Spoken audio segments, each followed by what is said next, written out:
nowadays this actually trend is shown for mobile games. It's not really for PC and console games, but still, this is very interesting trend that it's shifting.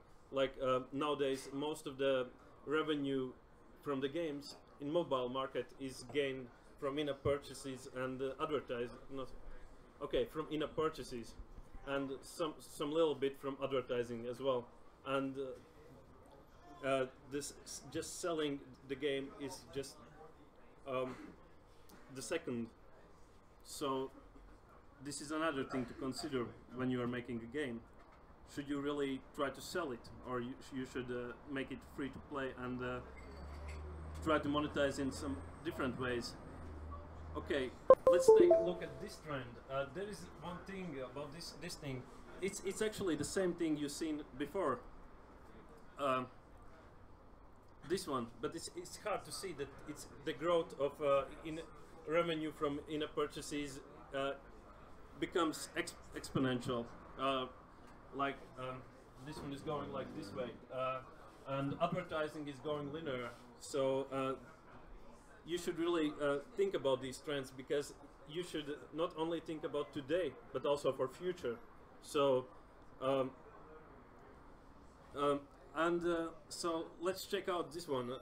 And yes, probably most of you really don't like mobile game making, developing stuff for mobile games, because you can't really express yourself as much. But what about the PC gaming and stuff? And let's check it out.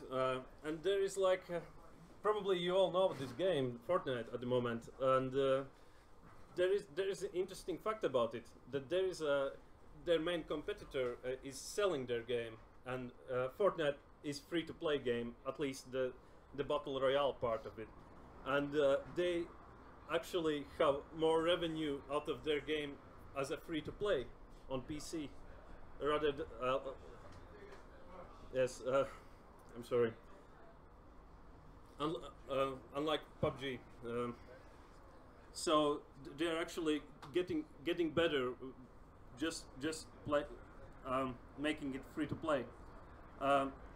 Can you raise up hands? How many of you actually use Google Trends for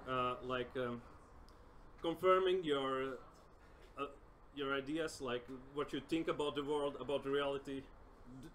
Okay, 1/4.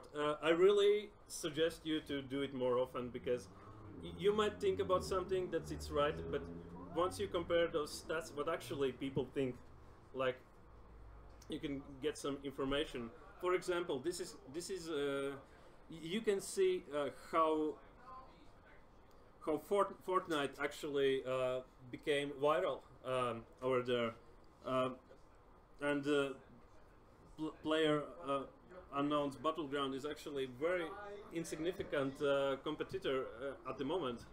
He's not really like, they shouldn't really care about it anymore. But there is another thing about Fortnite. It's not like you can make every game free to play and gain lots of money.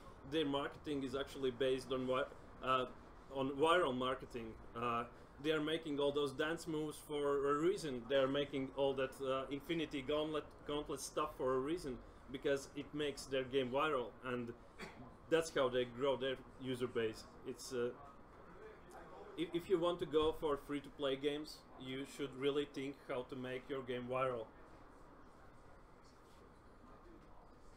Okay, that's about it about the market stuff.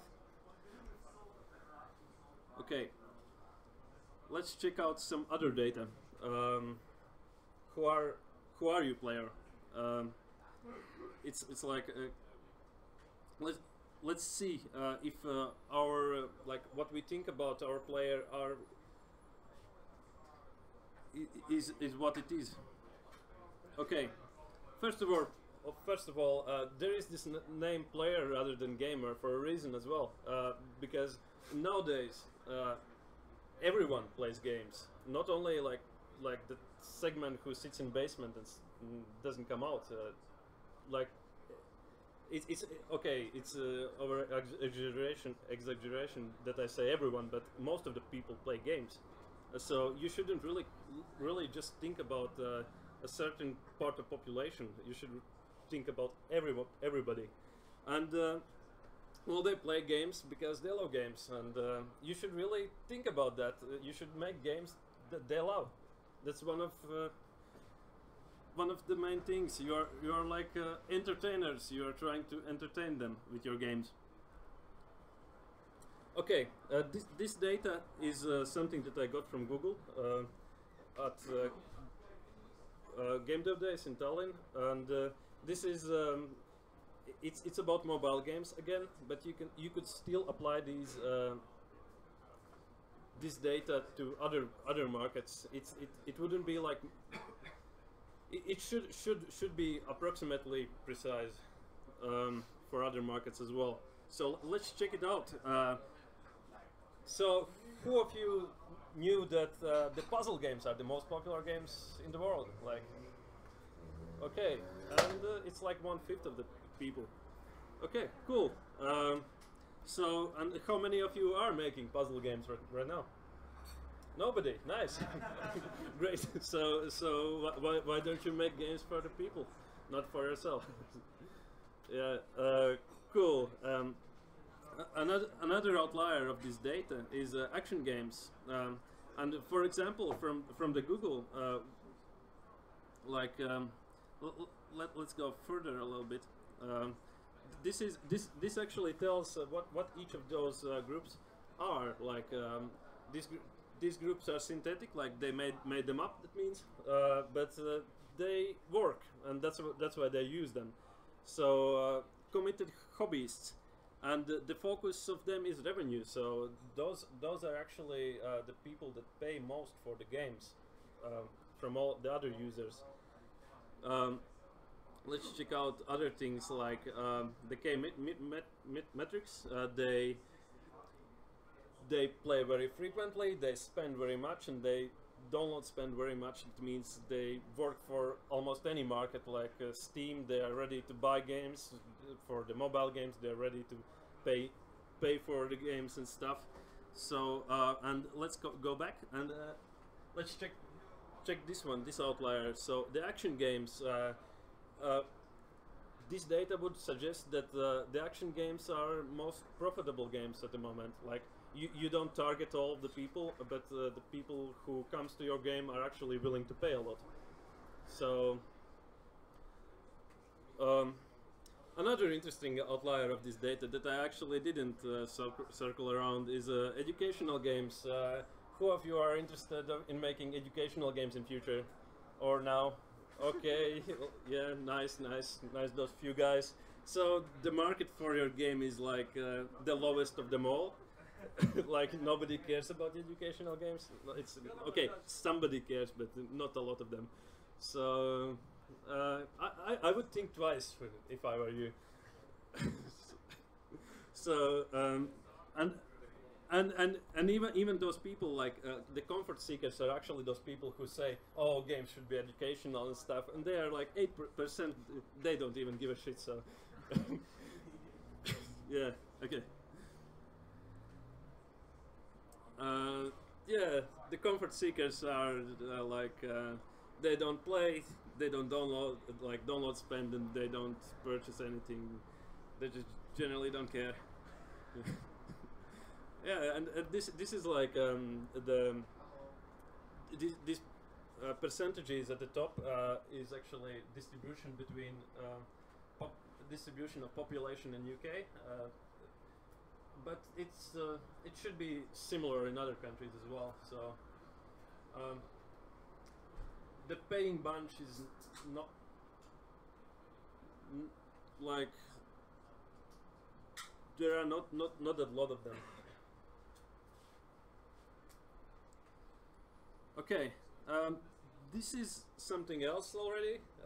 So well, how many of developers develop their games with idea in their mind that also the women play the games?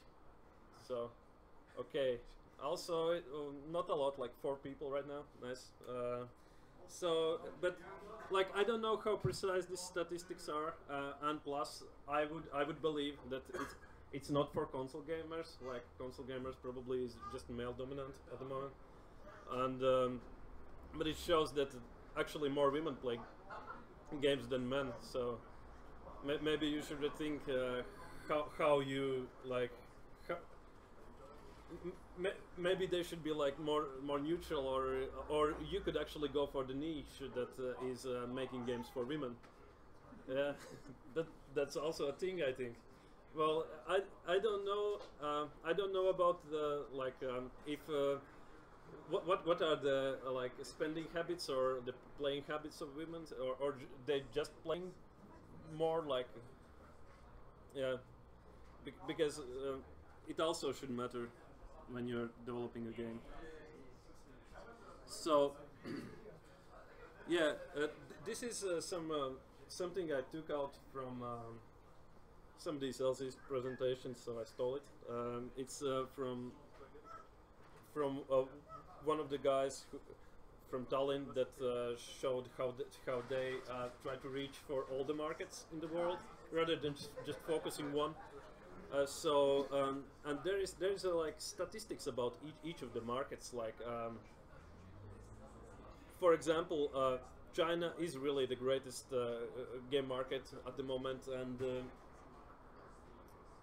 you you should think about it, but getting in there is not that easy. So and like for example, Korea is an interesting figure as well, because there are not so many gamers, like, but the revenue is very high for such amount of gamers. So Korea is something that should be considered when developing games. And the question again, how many of you consider these markets like Asian market? And can you raise up hands for those? Okay, one, two. Okay, two people right now. So maybe others should consider it as well when you make a game localized for those markets as well. Or you could actually do more than that. You could make some cultural stuff in your game that is for them. Like another thing about the other markets, they seem like MENA and Latin America and Southeast Asia. They are they seem to be like not very big, but there is this thing about the developing markets that you can be a first comer at these markets. They will develop eventually, but you could go in while they're still small because the big ones are not there yet, because they don't care about it that much. Okay, this is also I took from his presentation because it was good, and there's like the reasons why you don't go in that market usually is because the first of all, you can read like in most cases there is like barriers for getting in those markets. You can't really, for example, like MENA market, it's Middle East,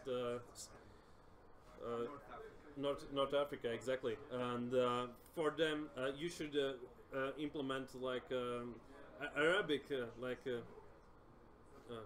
Arabic Hebrew like language, and you should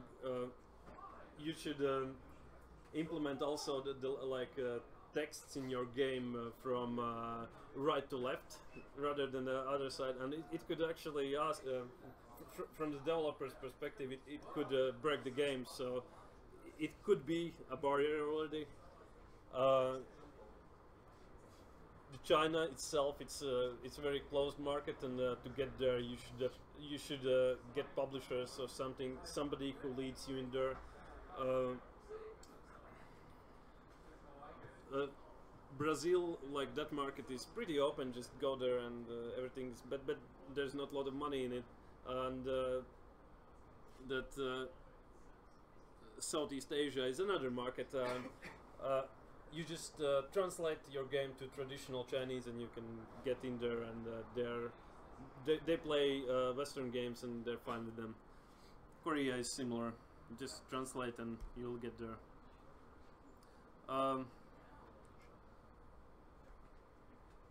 So that's about the player.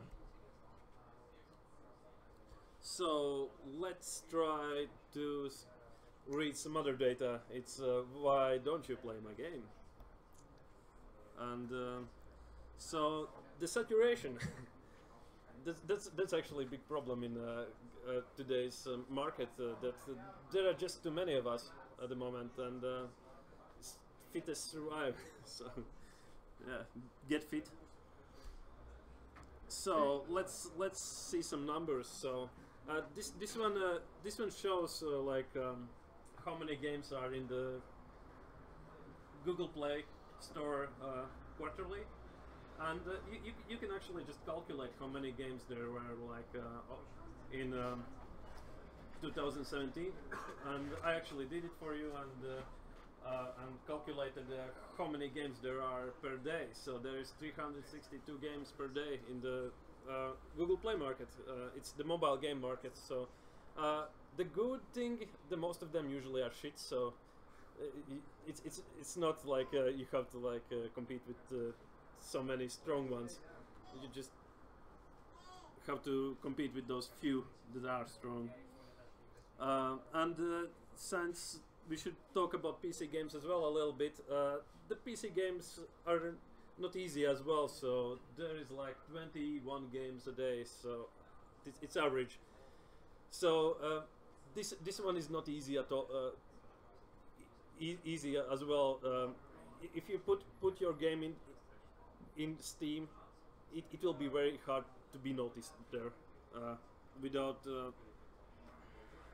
doing anything. Like these are not those times when you could just put in the game because there was no games and people just played them because they had no option. And let's see some other statistic that is interesting. I want to provoke a thought a little bit. So the most used mobile app in the USA, it's this statistic shows actually which are the top apps, and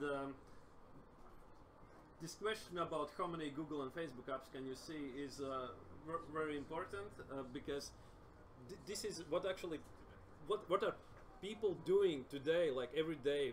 What they are doing, they're sitting in the Facebook, YouTube's Messenger, everywhere there, and their attention are owned by two big companies at the moment. Well, the most of their attention, like Google and Facebook, and if you want to get noticed, you better become friends with them, or nobody will see you.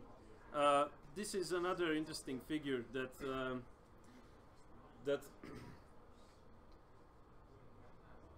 this is actually how much we as a developers spend to actually be in be seen today. It's not totally about the games. It's more about like apps. So all the apps, and it's 45 billion. It's like the global game revenue was 100 billion, and this one is like almost half of it.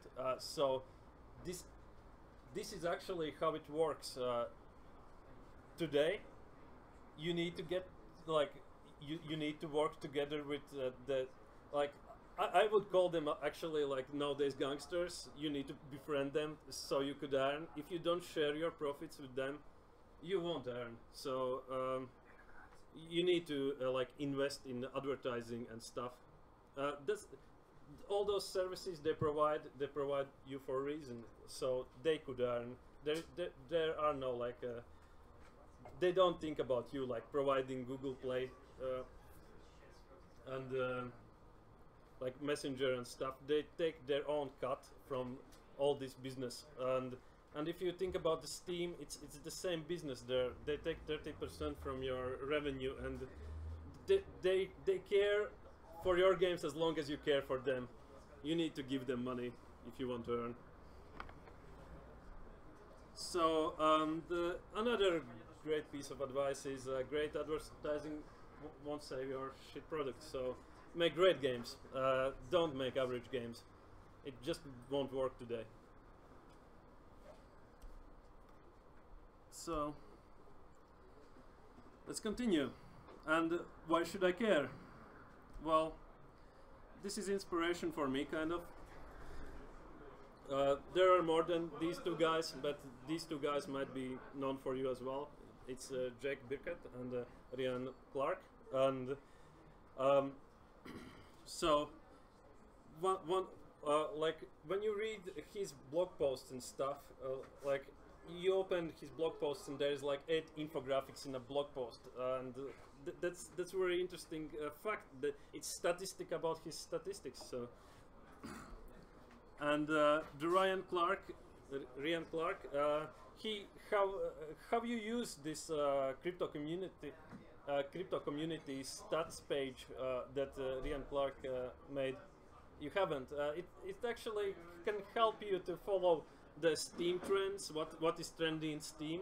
It's I don't think I can zoom it. I could zoom it in. It looks something like this. You can see how the trend changes. It's how Steam tops changes over the time, and it's very important because there's always a reason why it changes. It's not like it just jumps randomly.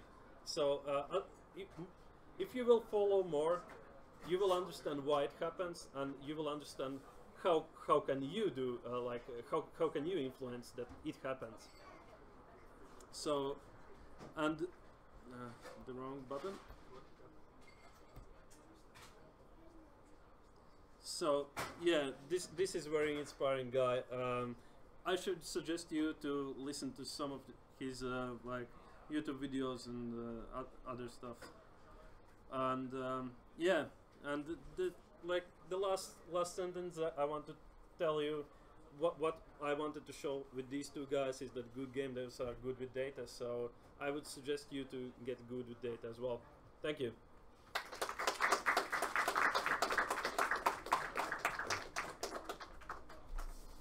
Questions, I guess. Yeah, any questions? Go ahead. Yeah, more like comments, I guess. Yeah, sure. Because, as you mentioned, the Chinese market is hard to get to, but overall the whole Asian markets in Korea or Japan, they require their own certification if you're going to publish the game.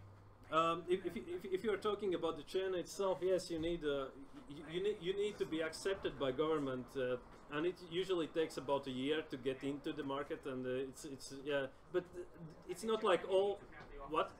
And in Japan, you need to have a local office there. No, Korea? no. Yes, because I was. You were okay. It's maybe it's about the Steam, because we are with the game we make with Google Play and the Bacterial Takeover. We are in Japan, and Japan is quite nice market. It's similar to Germany or USA. Yeah. The next one about Ryan Clark. Again. The next one is about Ryan Clark. Yes, Basically, Ryan I think Clark. His approach is very good for all the developers here because he analyzes the trends and then he makes the like he doesn't really follows the market, but he follows it with his ideas. So it doesn't mean that you have to bend over and make it whatever the market wants. It means Yeah. that you need to come up with the ideas that will fit the market. Yeah, I forgot to mention. I wanted to tell you about the decision making. Like the decisions themselves are, it's nothing rational. It's emotional. It's a gut feeling, and to get good with decisions, you need to. It's a skill. You need to develop it, and I would suggest you to train this decision making skill. It's the same thing that Ryan Clark does. He looks at data and he gets good with deciding what's good for today, like what's good for implementing in his games. He's pretty successful with his games, and it seems to work for him. Maybe it works for you as well. Yes. What's the name of the presentation program? I actually it's changed a little bit. I stopped thinking about like data-driven decision making because I thought it will get boring. I'm sorry, guys, if you came to that one. Yeah, it was called data-driven decision making in game development. No, The, presentation. it's called Prezi. Prezi. Yes, Prezi.com. Okay, thank you. Yeah, welcome. Other questions? Yes, go ahead. Just nitpicking a bit, but don't you think it would have been a better idea to compare Fortnite versus PUBG? The acronym, I'm pretty sure most people don't care by that. The acronym, the Player Unknown's Battleground, you mean? Yeah. The full name? Who doesn't know what PUBG is? Well, Okay, no, I one. mean, you compare the Google Trends for PlayerUnknown's Battlegrounds. Oh, yes, it might be true, yeah. I actually made a mistake probably there. Yeah, it could be different. But still, there is they are winning the competition. Yeah, I might have been mistaken. Even though I chose, I think I chose like you can actually choose a video game when you write in like the name, and it suggests you the names, and you choose the video game. So Google should know that I'm talking about a video game. Okay. Other questions? Okay, cool. Thank you.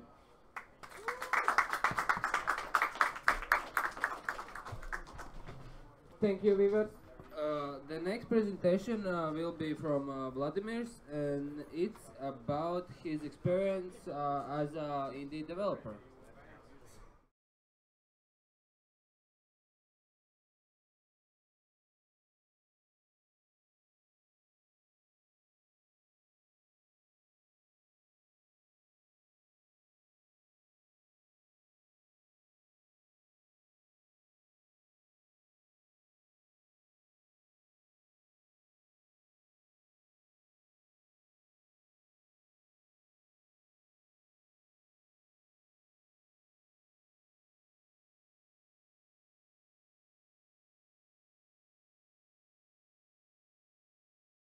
Like it's super close. I'm almost kissing it.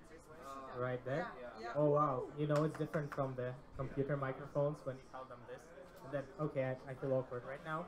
But yeah, my name's Vladimir. I've been doing the indie development for about 2 years, and I've been asked to share some of my experiences, and that's what I'm going to do right now. Yep. So the first thing is about me.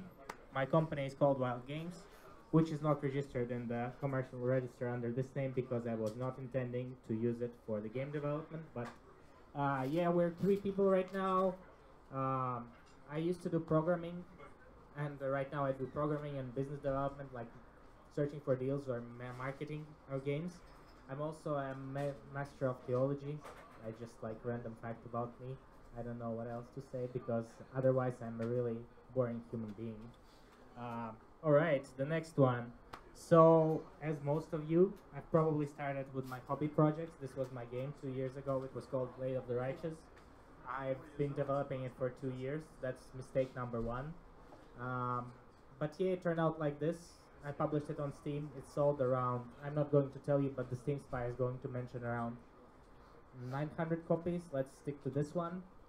And yeah, overall I've learned a lot, but I understood that you have to be a bit more serious about it. So that was my latest game. This is Lazy Galaxy, and it's a mix of RTS and incremental games, and it was much more successful, but still not too successful. But yeah, Steam Spy will tell you 2.5k copies, and let's stick to this. So yeah, that was a bit about me, and what I'm going to tell you today is more about what you can do.